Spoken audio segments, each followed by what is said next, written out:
And we are live. It is the Wednesday edition, or switched up to Wednesdays. It is the Fantasy Football Forum.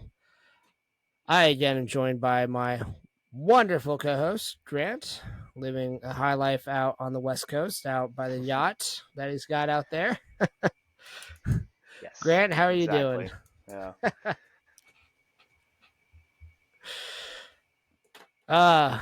We've had now 3 weeks of football this year, and we are now I think we are seeing scores start to creep up with the reduction in preseason games and the lack of actual starters in the NFL that actually play preseason games. I think we're finally seeing teams come into form. So that is producing well for we're now seeing fantasy scores go up because NFL scores go up as well.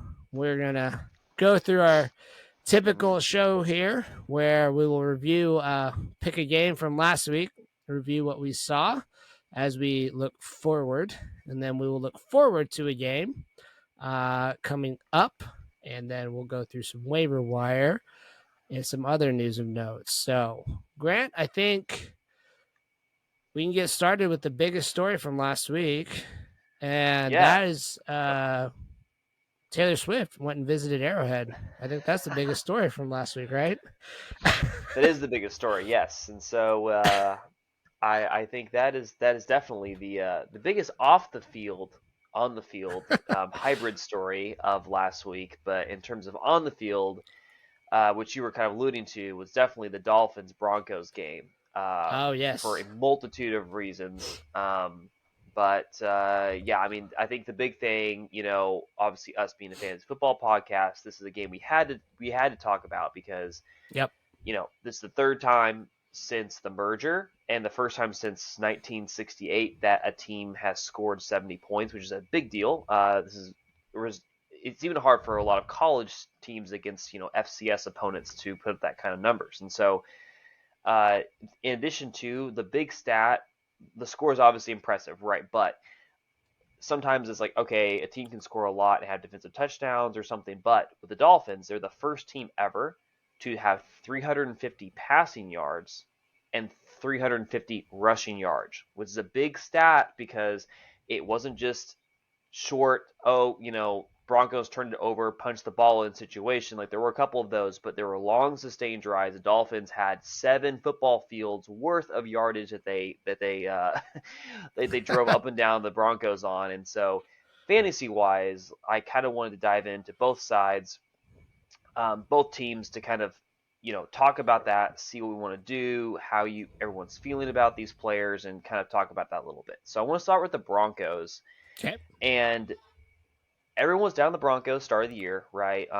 Obviously, last year didn't go as planned with Russell Wilson, but he is quietly putting together a great fantasy season. Yep. If you got him most likely as a waiver pickup or a late round pick, he's had now 2 straight 300-yard games in a full point PPR league. He is quarterback number 9, which is impressive. He's being sneaky. He's put up a good number of points. Um, you probably got good value for him, and I think the way that Denver's game script is been going the last few games, I think that he's going to be throwing the ball more. He seems more confident. I think that definitely in single QB leagues, streaming him is a great option. You Yep. probably have other people, or maybe you use that draft capital to talk about, to go after some running backs or receivers. If you did that, that's fine. Start him, but a great person to have on your bench if you know that they're facing a better team, like the Mm-hmm. Dolphins last week, where it's like he's behind, he's gonna be throwing the ball a lot. You know that they're not going to carry the ball more than 15 times or so. Great option at quarterback. I wanted to talk about the receivers. So, everyone was really high on Jerry Jeudy, start of the year. He's going to be the main guy. Um, we've seen the emergence of Marvin Mims the Yep. last few games. He has kind of come into his own, and in a lot of leagues he is still available.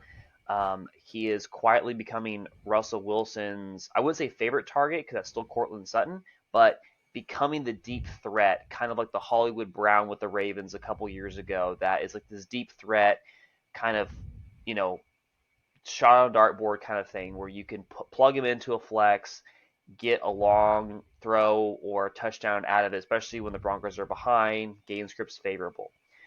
What I'm seeing though from Wilson is I like seeing the amount of targets that Cortland Sutton is getting. He Yep. is putting together very solid flex numbers in like a two wide receiver with a flex league. Flex wide receiver 3, wide receiver 4 numbers where he is putting up 10, 11, 12 points a game. It's nothing flashy, but he had a great game versus the Dolphins. I think he had 8 catches for 11 targets, 91 yards and a touchdown, which is great. When any receiver is able to get more than 10 targets from a quarterback, that's fantastic. And you most likely didn't, I mean, you probably paid some capital for him, but you probably didn't pay as much as like, a Jalen Waddle or someone else that kind of similar, I guess in terms of like people were discussing in the similar ballpark and like Sure. ADP. So Yep. that's uh that's the big thing. Jerry Jeudy is still on the mend. I think he came back this game. He had a 5 for 81 game, which I think is hopefully gets as he gets back to being more healthy, he can kind of produce some better numbers. But I think if you have Marvin Mims, definitely hold Marvin Mims.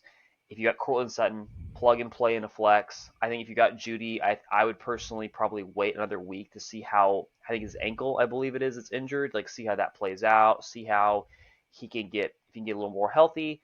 I think there's better options unless you're desperate and you have to play Jerry Judy, then that's a different story. But I think there's better options. Um, that was kind of the big thing. I want to talk about the Broncos. That's obviously, there are highlights on the team with the offense, but overall, the game script also was so crazy that it wasn't a fair representation of a normal football game, right? Of course, like Right.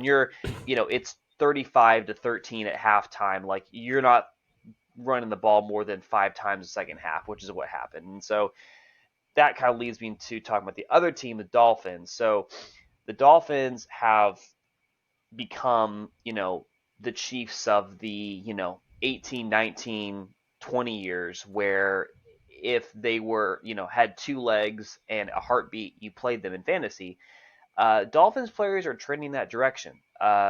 Tua has put together a fantastic season. Devon Achane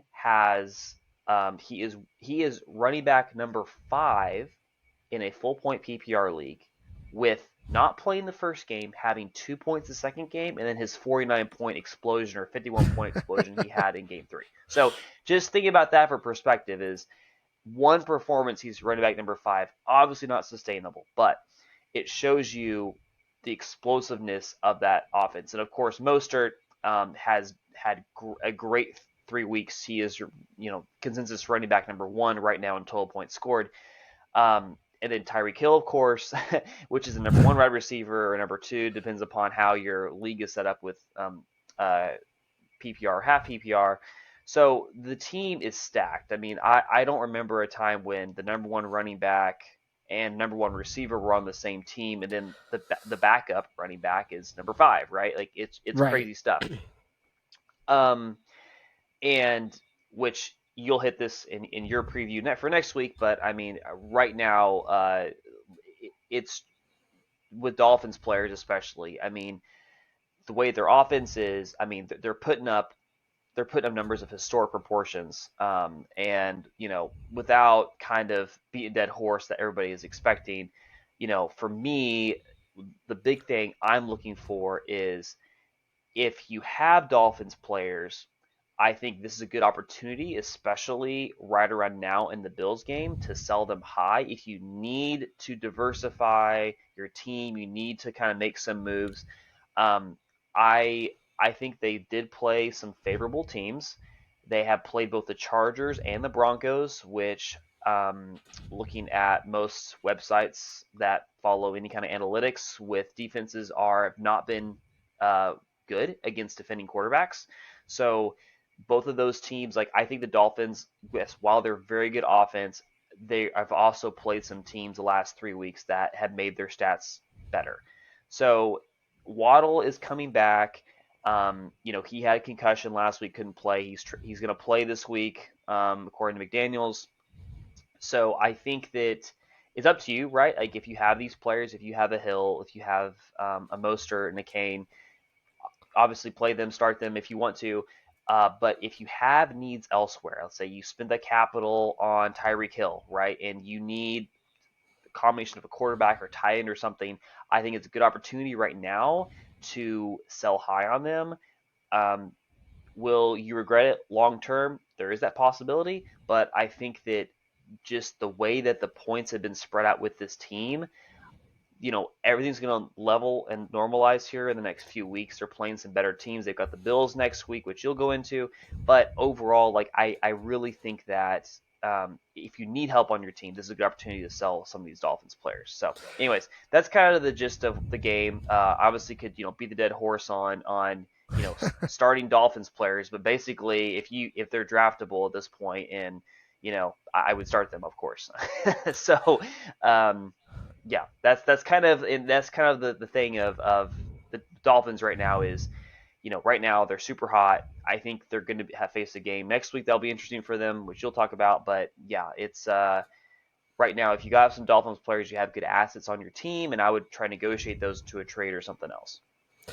Yeah, if you've got Dolphins players, you're probably looking, unless you have Devon Achane, if you have Tua, if you have Hill, maybe not Waddle, but at least Tua, Hill, and Mostert. And if you have them, you're probably looking at a 2-1 start, maybe a 3-0 start, because, like you said, they're on a pretty hot start. The 1 week that they was down was week 2, where New England held Tua to around 250 yards. And other than that, it's been just a yards fest between both the Chargers and the Broncos here. And so, yeah, I like how you broke that down, because I think it's important to remember that I think fantasy football goes in waves of how we score. So like we're looking at this first 4 games as kind of like a set, where then the next 4 is kind of like then a different one, where yes, we look at overall points when it says, well, this is the running back 1 or this is the wide receiver 1 or whatever, but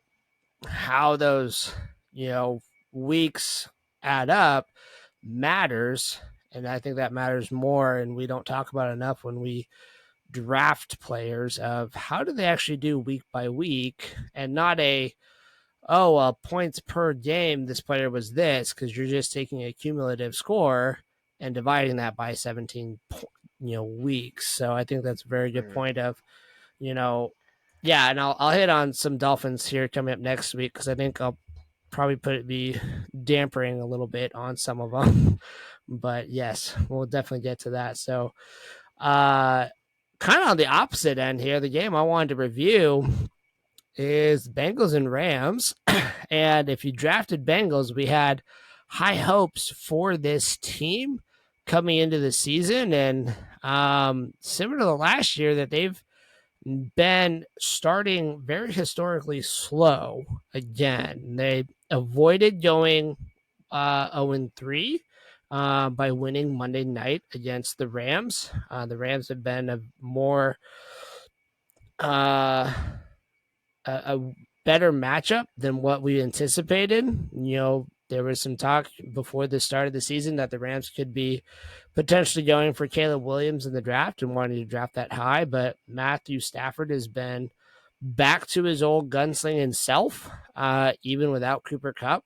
And so, I'm going to I'll get on the Rams side here first. I think there's more to talk about with the Bengals here. In the Rams, the Bengals kind of forced LA to change what they've been doing the first 2 weeks in offense. They saw 2 weeks from Seattle and from San Francisco, and San Francisco is obviously one of the better defenses, but the Rams have 2 of the most hottest waiver wire pickups that we see in the first 2 weeks, in both Puka Nacua and Kyron Williams. Unless you play in a very deep league, you weren't you didn't draft these players. You were picking them up off waiver wire, and I mean, after 2 weeks, especially if you had Nakua, you look like a genius doing that.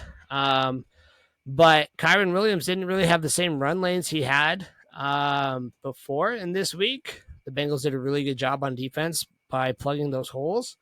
And Puka was still that target leader for the Rams, for Matthew Stafford. He kind of takes that Cooper Kupp role. And while I was not all in, we didn't come out here on this podcast and say, hey, go all in on Puka Nacua. Puka Nacua to me is the reason why people were drafting Cooper Kupp before his hamstring injury. That is the reason that was the argument to say go draft Cooper Kupp, because I think Puka is now running those route tree that is the Cooper Kupp role. And we'll see how this fares out. And if Cooper Kupp really doesn't stay healthy all year, then there's definitely value. So I would still say, if you've had him on the waiver wire, you still have somebody in your league that wants to buy high on him. I would say this is a great time to potentially sell before Kupp comes back. There's a risk in doing that because we could lose out on a potential still a wide receiver one that you got off the waiver wire.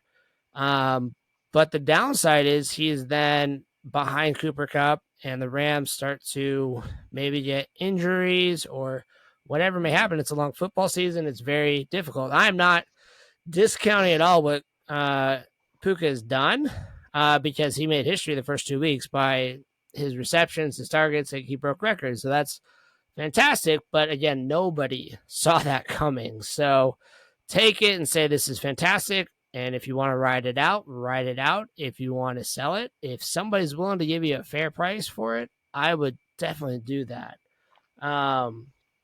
So he's just not going to be setting, records as we go forward here. So the other kind of wet blanket on this is Kyron Williams. He has gotten the entire rush share for these last 2 weeks. He did against 49ers. He did this last week. And so that's where and if you've had a team where you got hit by running back injuries, Saquon went down, or you lost Nick Chubb to your team, but you were able to get Kyron Williams, be happy with that volume, and you still may have a potentially RB1 low end, but maybe a high RB2. And again, waiver wire value, that's fantastic. But again, if somebody's willing to pay a very high price and you like another player better, don't be afraid to just trade him away, because I'm going to guarantee he's probably not going to get 100% of the backfield going forward. They have a rookie there that is very capable and will probably get worked in, or we could see a trade happen as well. So, but for the Rams, it'll be still very fun to watch. They're going to be very competitive. Matthew Stafford's one of those guys like you were talking about with Russell Wilson. You were probably very down on him in drafts. He wasn't highly drafted, but he has shown well, where especially if you're in a 2 QB league, he's probably your QB2 and you're very much happy with what he's done. So there's a lot of positive for the Rams, but I think we should be realistic with them as well. So just know that you enjoy when it's good and understand when it doesn't get as good, why it's not. And we'll live with that. So on the flip side with the Bengals, Joe Burrow was able to play. That was the big question. And I think the scariest thing that's not being talked about as much is he has a calf strain from the preseason.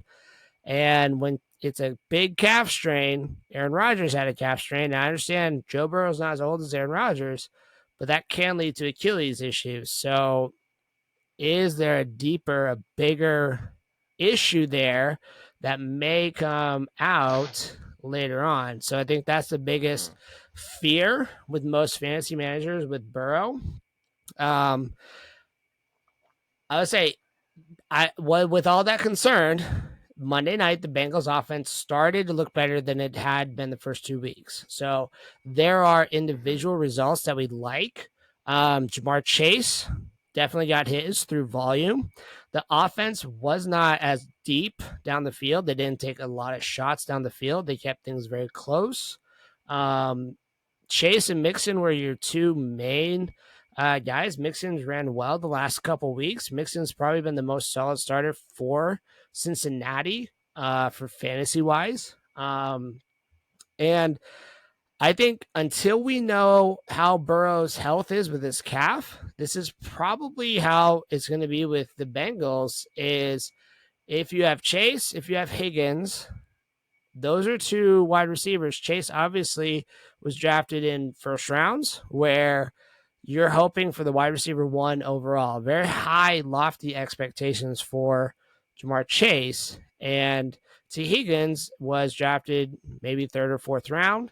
Very high expectations to potentially be a wide receiver one, but a high wide receiver two on your fantasy teams.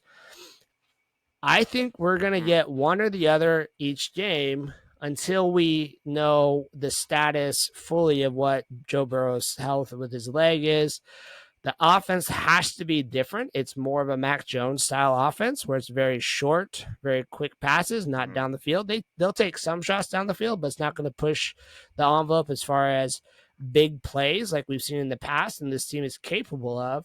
So I think we have to then start understanding what does this team look like now, not what has this team done, because now what has this team done has to look different. I think we're seeing that a little bit now, starting with the Monday night game. So there are going to be some tough competitions. They play in the AFC North, so Cleveland has a very good defense. Baltimore has a good defense. Pittsburgh also has a good defense, so they're going to be challenged. And this is just part of understanding, like, who we drafted these players to be may not be what they are. So if you need a trade, you may feel you're not getting value, but are we getting value for what those players are now versus what we were hoping they would be in draft season? So again, I don't wish any injury on any player, but I think we have to be realistic, especially with Joe Burrow, that he is the one that is commanding this offense. And while we have enjoyed Cincinnati is one of the offensive juggernauts with the Chiefs, with the Bills, historically for the past few years in the AFC. That may not be the case this year until Burrow's healthy. And if it's a pretty big calf injury, then we're going to have to wait a few more weeks, especially if he continues playing on it. So there's hope. Do you but think? there's also. I'm sorry. Go ahead. No, go for it. Yeah. No, I was saying like for fantasy owners who bought Bengals players at their ADP, right, which was most likely Chase in the first round, Higgins probably late second, Burrow is third or fourth round pick. You obviously have the name, right, and the sunk cost of these players, and you're like, oh my gosh, like it's Jamar Chase and stuff like that. So like what realistically, like if this continues, he's fighting off an injury, both Jamar Chase and Higgins, like what's your what's the panic button? Are you guys like, hey, like let's hold it? Are you trying to sell based on the name? Like what are you thinking with these guys?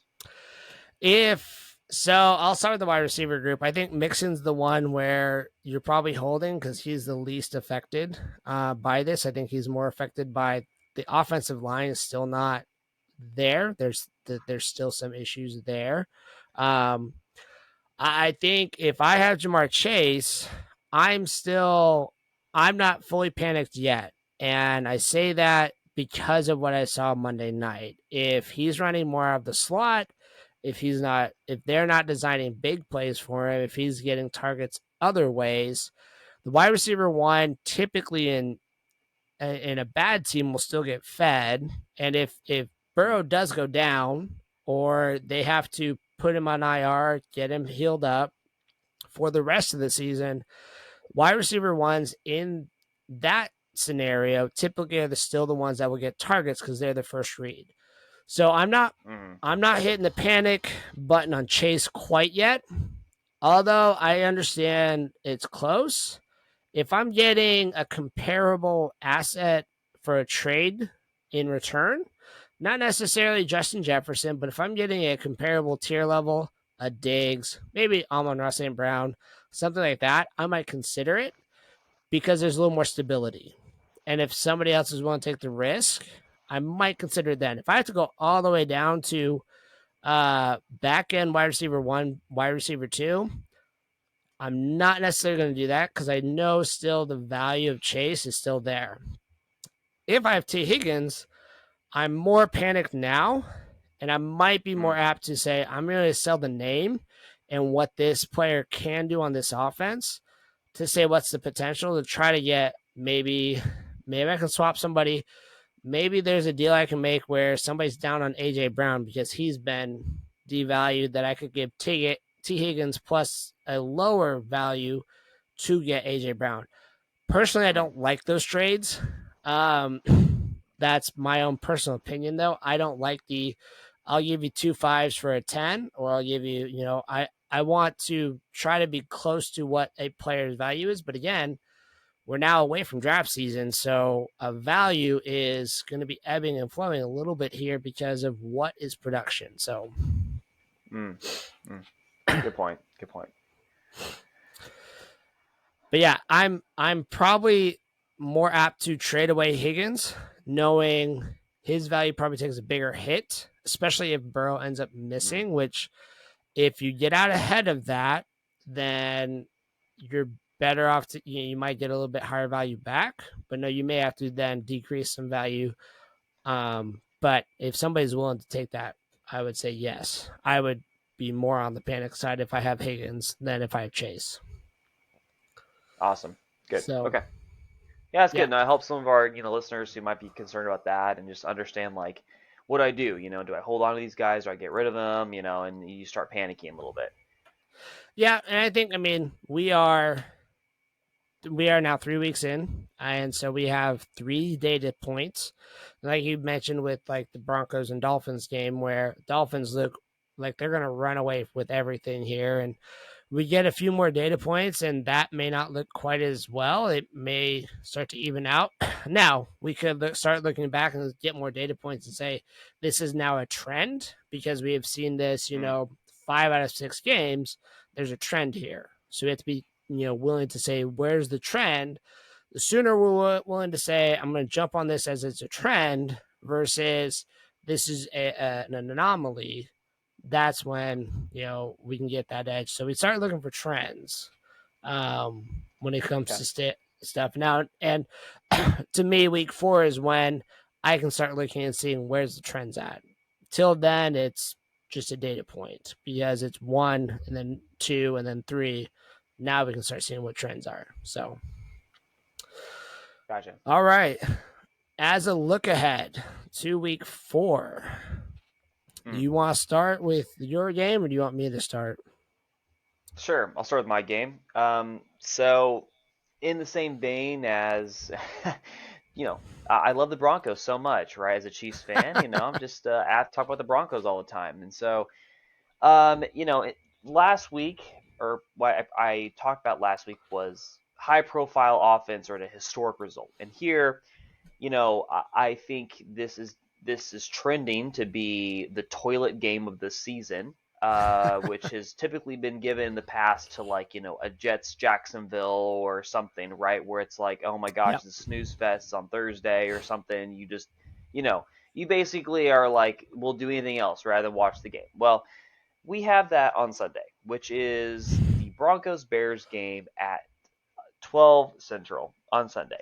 And for a lot of people, if you're not a fan of these two teams, you're probably not watching this. But I want to talk about it because while real football wise, this is not an interesting matchup, fantasy wise, there are some implications. There's a chance to kind of see some of these players to kind of see what's happened the last few weeks. So what I'll do is I'll start with I talked about the Broncos, so I'm not really going to go into the Broncos too much. I'll kind of focus on the Bears. So Justin Fields, fantasy-wise, was going in the 4th and 5th rounds as a running quarterback. He was kind of seen as the 1B, so to speak, running quarterback behind Jalen Hurts, right? Which was kind of like if you didn't get Jalen Hurts and you want a running quarterback, Justin Fields, he showed a lot of promise his rookie year last year, and but what's happened is there's been some drama in the news. Coach, he had this interview where he basically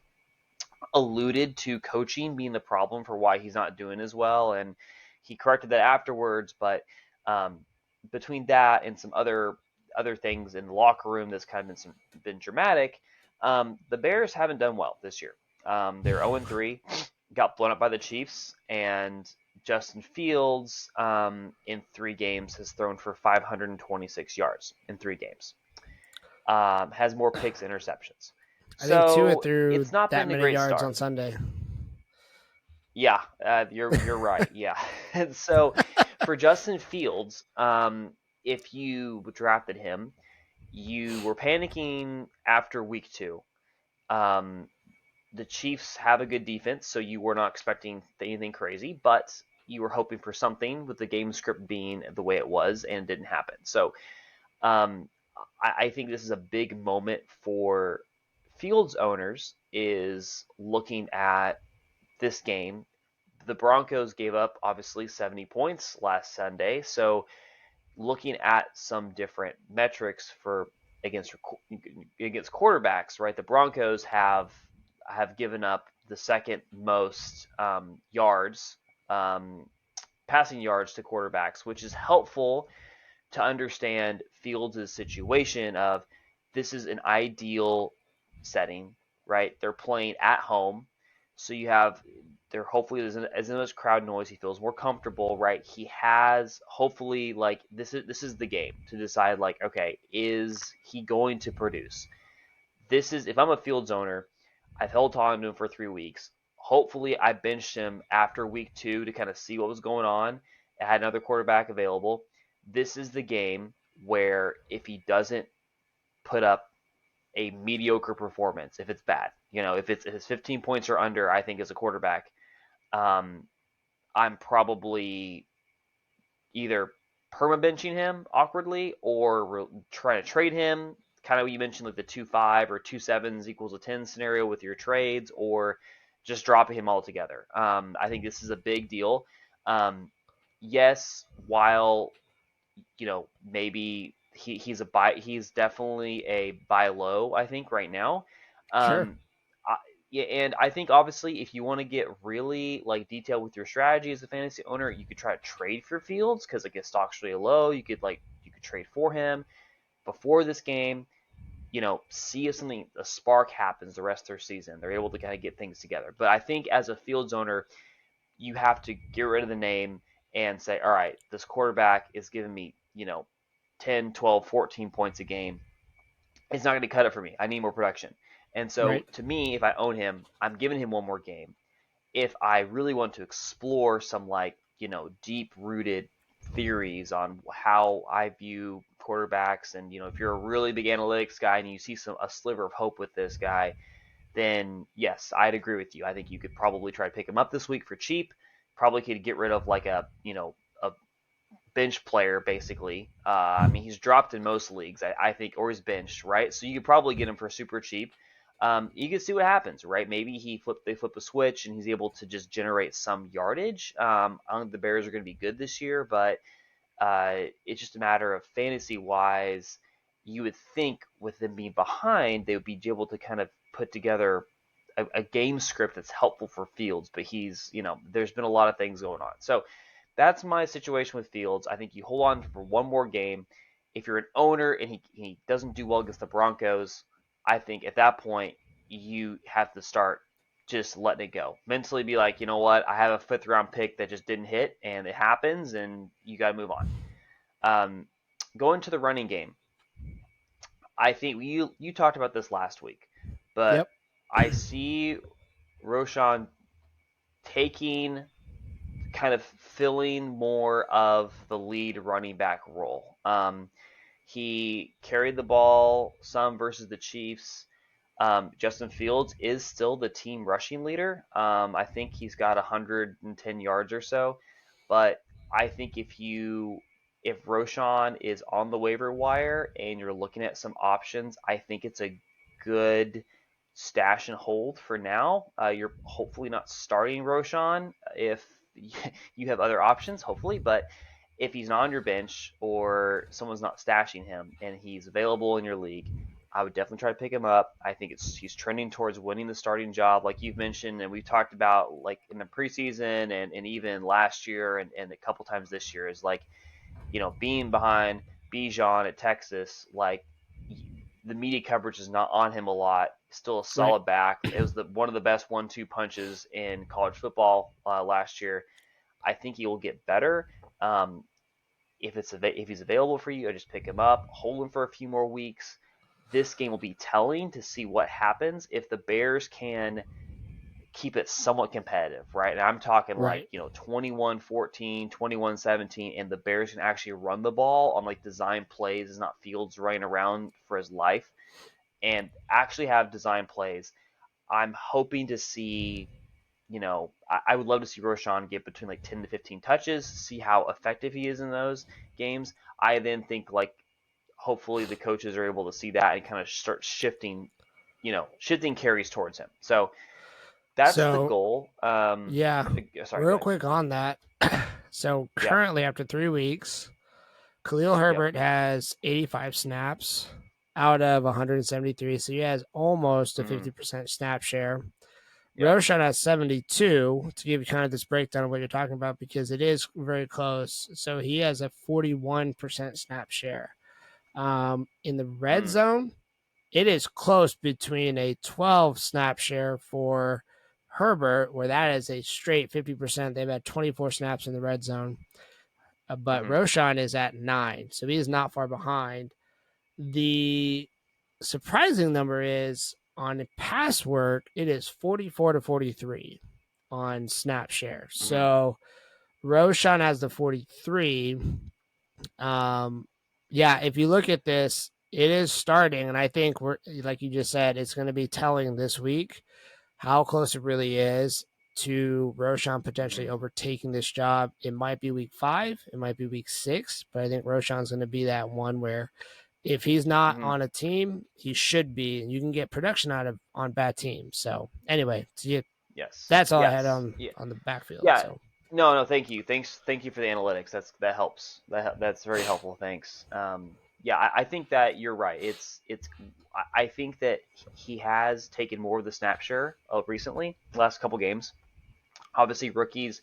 I'm guilty of this as a fantasy manager of, oh, it's a rookie. He's there's a somewhat big name, or there's a guy who's been established in the backfield, right? And I'm guilty of being like, oh, the rookie's not going to do anything, right? So if it's not like a Bijan or a Saquon that was a rookie, where it's like obviously the Giants or the Falcons needed this stud running back, I'm guilty of like, oh, Khalil Herbert's there. Like I'm not paying attention to Roshan because he's a rookie. He's going to sit there and bounce around and suck, right? Or whatever. And that is a big thing for me as a fantasy owner, and hopefully for our listeners, which is understanding that a lot of times these rookies just takes time. They're getting up to speed.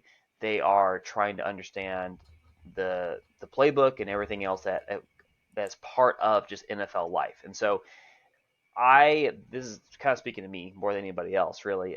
It's just like trying to understand that and make sure that you can pick up some of these value plays, right? Which is Roshan. Like, all right, he's on their waiver wires. Great. Pick him up, stash him, have him there for a few weeks. By week 5, 6, 7, we can look at the carry percentages, right? And if it's still a 50-50 split, okay, it's a true backfield, running back by committee.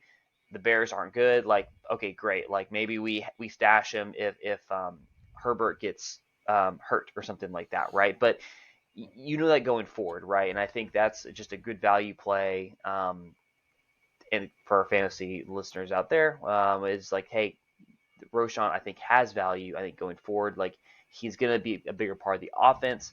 How big, we don't know, but we're hoping right. the Bears don't get smashed like they did again, like against like the Chiefs.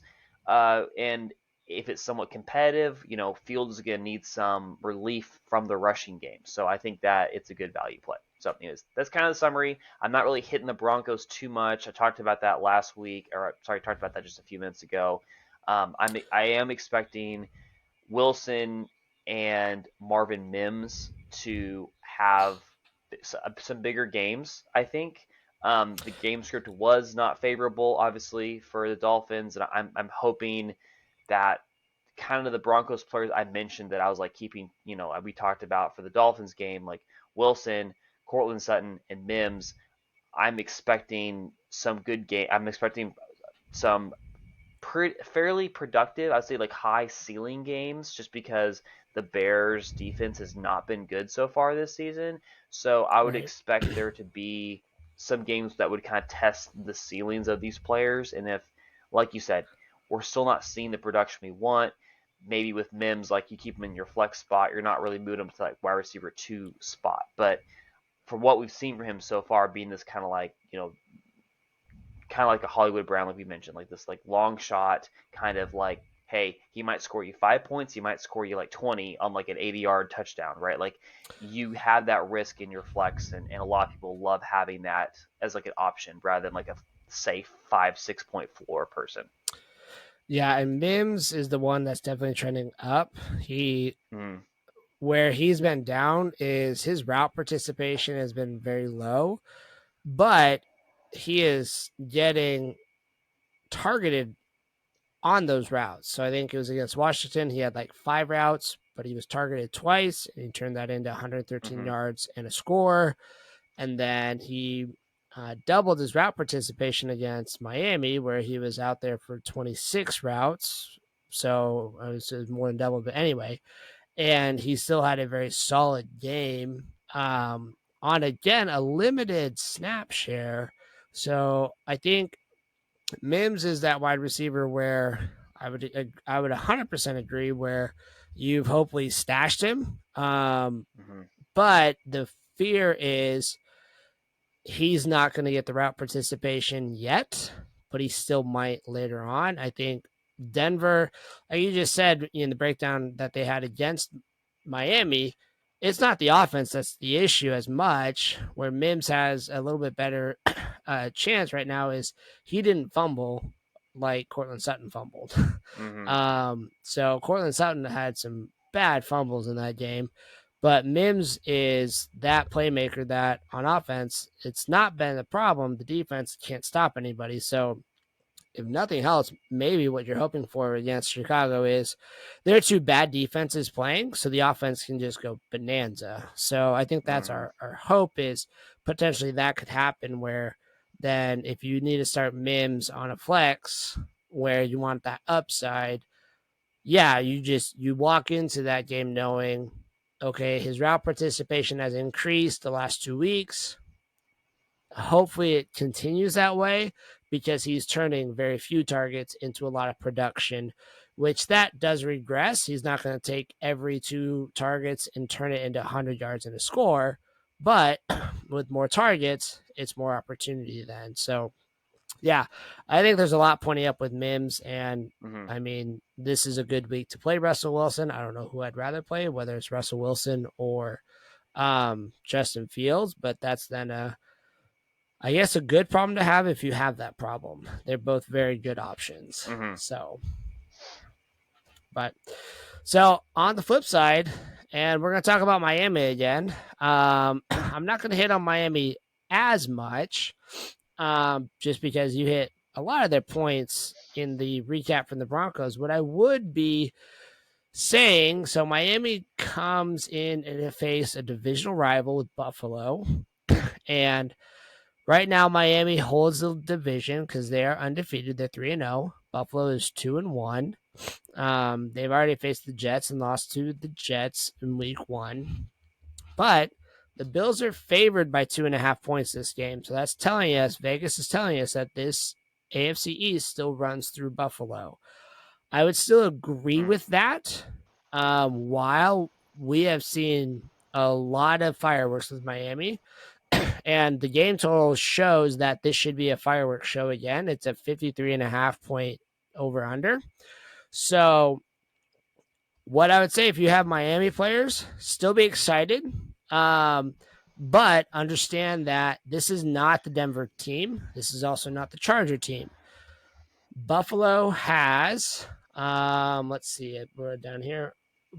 Buffalo has the second best defense on the season and the third best offense on the season. So that means 2 things. One, they can score with Miami to keep it closer. And two, They have a better defense than Denver does. When Miami faced New England, that was a better defense than when they faced week 1 in LA against the Chargers. That held them a little bit more in check than they were in weeks 1 and then last week. So I would still plan on playing Tua. I'm still playing Hill. If Waddle is out of concussion protocol, I'm going to fire him up as well because they're able to score. Mostert's in my lineup. If I have him, I'm going to enjoy that. He is very explosive and can break off a run just as easily as the next guy. Where I probably won't go and start is I may hold off on starting Devon a chain this week. And if you're looking at it, he just had a 51-point output last week against the Broncos. So either he was on your waiver wire or potentially he was on your bench because you're waiting to see. Last week was the first game I believe he was active for. And in his first game, he goes out and rushes for over 200 yards. He gets 4 touchdowns. He explodes. And you're not able to take advantage of it. So rather than saying, I missed it, I now have to start him, this is not the week I say to do that. He absolutely blew the doors off, literally, last week. And you weren't able to take advantage of it on your fantasy team. And that's a hard thing to go look at. But let's not take last week's, it's not a mistake, but let's not take last week's value and say, I'm going to then plug that in. I should get that this week. So, Miami players, you're playing all except I would not play a chain. I think he will have value. I'm not saying don't ever play him, but this week I want to see what the snap share looks like in a more competitive situation. If you're in a state where I've lost running backs to injury, I need some production, I need a boost, I understand that. You want to take that risk. I want to see what the breakdown looks like in a more competitive game between Mostert and a chain. Keep him there. Keep him stashed on your bench if you have him. Don't drop him. He will have long-term value, just like you talked with Roshan. I think there's long-term value, but again, it's a rookie. In his first game, he had many fireworks, and we love seeing that. But let's temper our expectations. On the Bills side. So before you move off to the Dolphins real fast, so are you doing any flexes? Like, I know obviously with the huge 50-point game that a Chain had, right? A Chain, sorry. Right.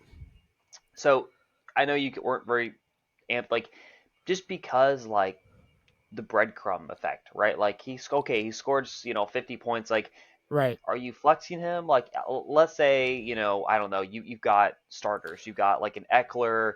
You've got, I'm just kind of throwing out some people here. You have, like, an Eckler. Sure. You've got, like, solid RB1s that you're starting, right?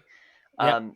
Are you flexing a chain? Like, are you what are you doing? Are you saying, like, no, like, it's not going to happen? Or what are you doing?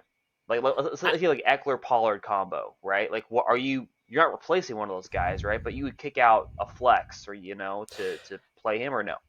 Yeah, I think for this week, if I'm looking for potential big play, I could see flexing him. But I also know there's big downside if I do that as well, where I may look at it, let's say, if I have a different, better game script potential, I will then want to not flex him and keep him for maybe next week. He could be an RB2. He definitely has the potential, like, he could finish better than, say, Najee Harris, because Harris hasn't been that good this week. So he still could get you that, 10, 12 points. So I'm not going to say don't flex him. He has that upside. I guess it depends on where I'm at. And I mean, if I'm considering a different wide receiver, so like if I'm considering a guy like, maybe if I'm considering Josh Palmer or a chain, I might take the guy with more upside because Palmer may not have as much upside, or Elijah Moore may not have as much upside if I'm looking at wide receivers to flex versus running back. So, not saying don't flex him. I guess I'm also then not saying he is a must start in your lineup this week. I think it kind of depends situation. What's your particular team situation? You need a big output. Flex him. Let's see what he goes. Let's see what he gets. If you need something safe, I don't think he's your safe option this week anyway. So, kind of depends on your risk tolerance there. What's the risk you want to take with it? So, very exciting. And I mean, in the league we're in together, I have him. I had him on my bench, and I'm considering if I want to flex him or not. So, yes, definitely something where it is a valid choice, but I don't think he has to be an auto in your lineup where that's the thought. I think is we're very reactionary to, well, I just saw him score 51 points. I must start him now. Gotcha. Well, yeah, different scenario this week. So on Buffalo's side, I don't think there's a whole lot. We just saw Buffalo come back to life. As far as offensively, they're kind of correcting themselves similar to other teams. So they're pretty much straightforward, I feel like, where Josh Allen, Stephon Diggs, I would say even Gabe Davis too. You're starting them. This is a very high points game. I would even throw out Dalton Kincaid. If you have a option you don't really like at tight end, I think tight end's a very much a wasteland. You don't have a Travis Kelce, a Mark Andrews, a George Kittle, or even like a TJ Hawkinson. Kincaid's as good of a play to go get you 7 points as he is to get you 15 with a touchdown. So I think there's upside there, but again, that's the one where Buffalo's one on the passing attack, at least, where it's pretty straightforward. You kind of know what you're getting with Allen and Diggs. You know Gabe Davis is the speedster, that's the deep threat, but he's been utilized a little bit differently this year, so it's very exciting to see he's providing that value again. On the running game, I'm still starting James Cook because Miami, and this, I mean, goes back, Miami gives up 71 attempts. In 3 games, they've given up 71 attempts. So, and they've also given up 11 receptions to the running back position for 95 yards in 3 games. So, Cook is the lead. So, I'm very much okay starting Cook.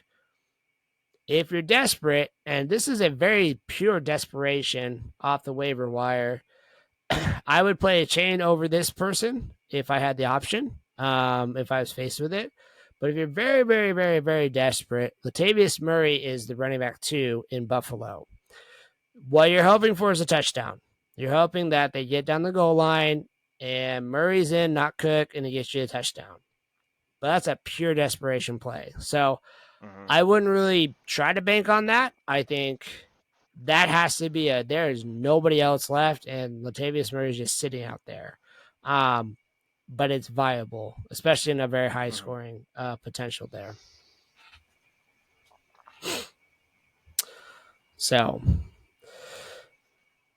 that's where we're at with looking ahead. And again, trying to pick different teams, not talking about the same teams week in and week out. So we'll next week try and pick 2 new games with different teams on it. So we'll get 4 teams that we'll both review and look forward to. But Grant, on the waiver wire this week, we didn't have a big running back go down, so no real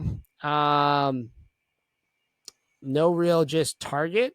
I think if there was a main target to go out and get, it was we've already talked about him at length. It's Devon A-Chain or A-Chain, however we're supposed to say it. But we did talk about him last week where we mentioned he is the running back to go stash. he would have been the clear running back to go get. This week, there's really not, other than potentially Tajay Spears with Tennessee, but that's also very not a fun situation. But I could see if you needed running back depth to go get Tajay Spears. You mentioned one already too, Roshan Johnson with Chicago.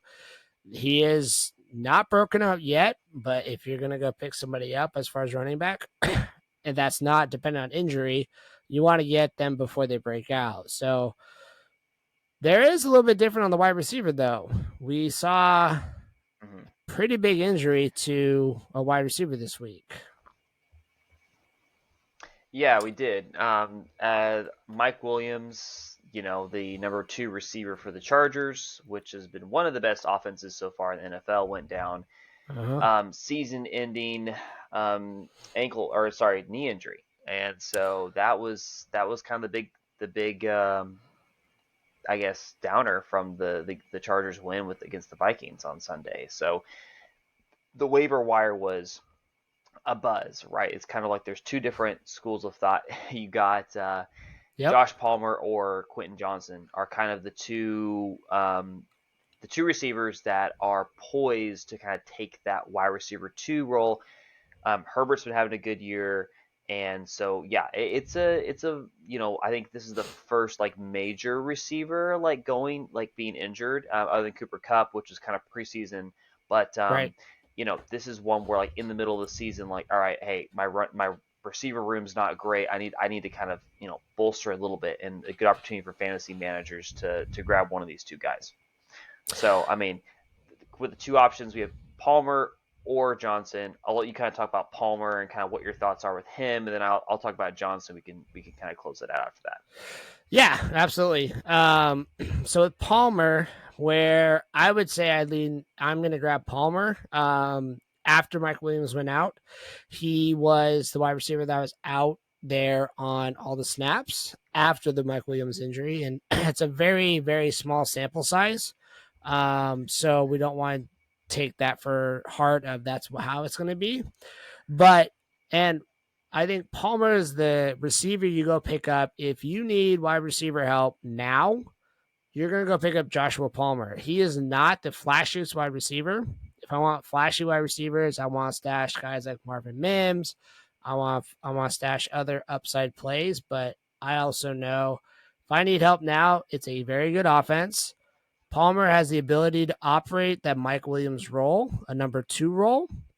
And he's done it with Herbert before. He was on the team last season as well when there's injuries. He was very inconsistent last year, but again, I think he provides that ability to give you a safe floor for having some wide receiver production. He can be probably a flex play or a very, very low end wide receiver 2, maybe wide receiver 3. So he's not definitely the flashiest, but I think he gives you immediate production starting this week.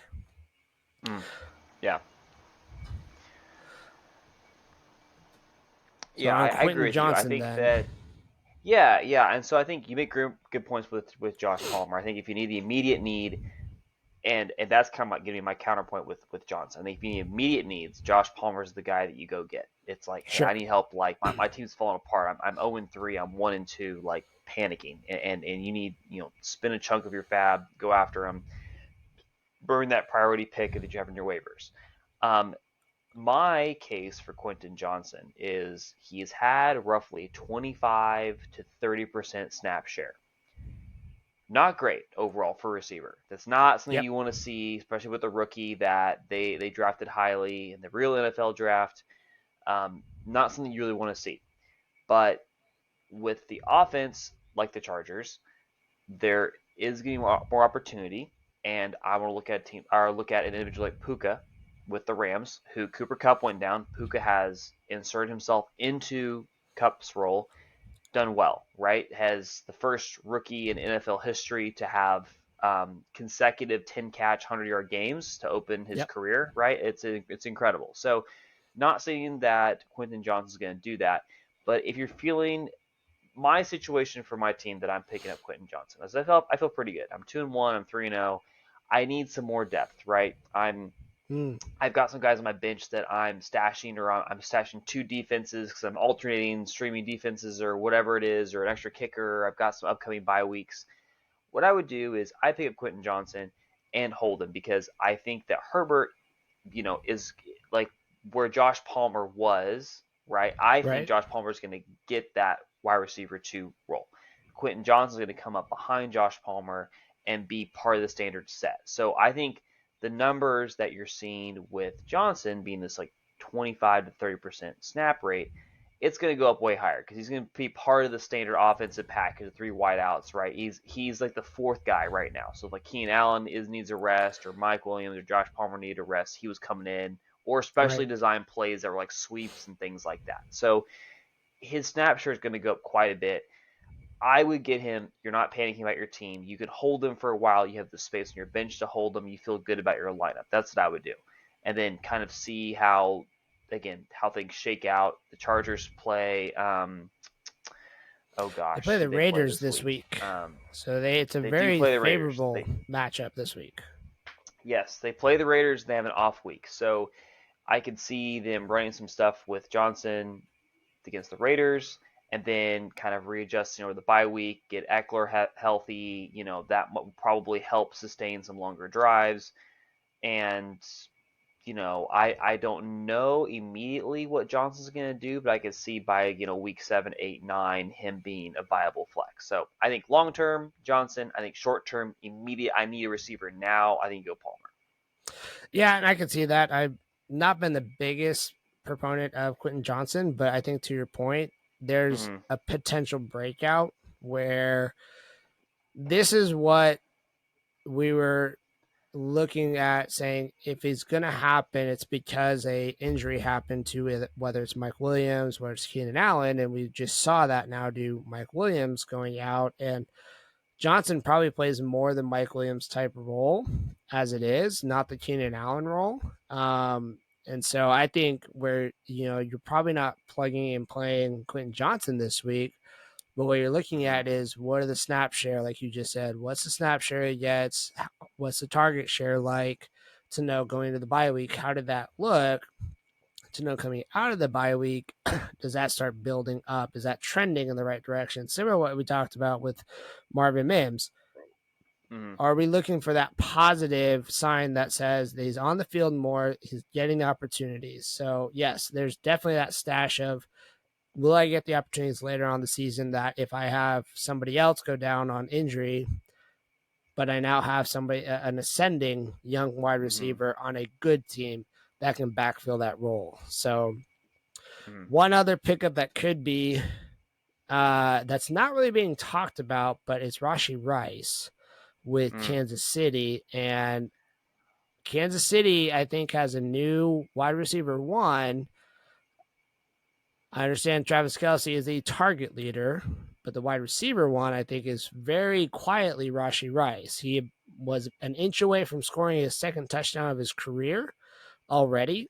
um, his snap share, his target share with Sky Moore is about equal. So I think we're seeing a consolidated target share in the Kansas City offense now between Kelce, Sky Moore, and Rashi Rice. And I think Rice has that size that gives him a little bit more looks, especially around the goal line. So there's a quiet one too that, again, that's a stash. If you're needing a play this week, it's not going to be a very sexy Mm-hmm. play, but DJ Chark, Andy Dalton's still probably playing quarterback this week, and Jonathan Mingo is going to be out on concussion protocol.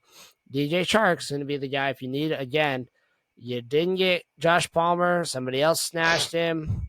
Mm-hmm. It's not a sexy one, but it's a good flex option, good wide receiver 3 option of go get DJ Chark. This could be his week. I just need a week to just get points. So that would be my other considerations on the waiver wire is go after that. Sometimes we got to get the non-sexy picks and just play it and just know, hey, this is the way to do it. So, yes. Exactly. Exactly. Fantasy football is not always about flash. It's about just being consistent and scoring points. So, well, as Yes. we And wrap up here, sometimes they yeah. Sometimes what? Yes, I was just saying. I was just saying sometimes with the teams you have, they're not. You win some teams. Sometimes you win leagues where you don't have the flashy players. You don't have the number one picks, and it's a bunch of waiver ads and a bunch of Rashi Rices and Dalton Kincaids and other people that are kind of scrappy team, and you put it all together. Yep. And sometimes when you lose wide receivers that are showing some good signs, like Mike Williams, you just replace those with those that get points. And sometimes that's a revolving door. And we're just Exactly. we move on and go week by week. So, any thoughts as we end for this week? We look forward to a fun week 4.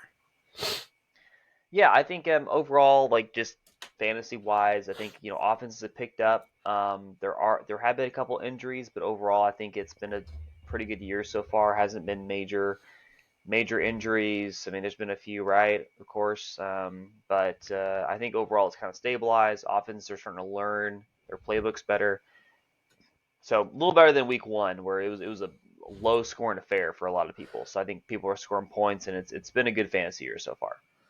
Yeah, it's been good. And I mean, I think the concern after week 1 was, oh, we're going to see such a down production, and all the players we thought are now not doing anything, and all the players that we didn't know about are now scoring. But in the end, it all equalizes out. So, yes, looking forward to Hmm. another.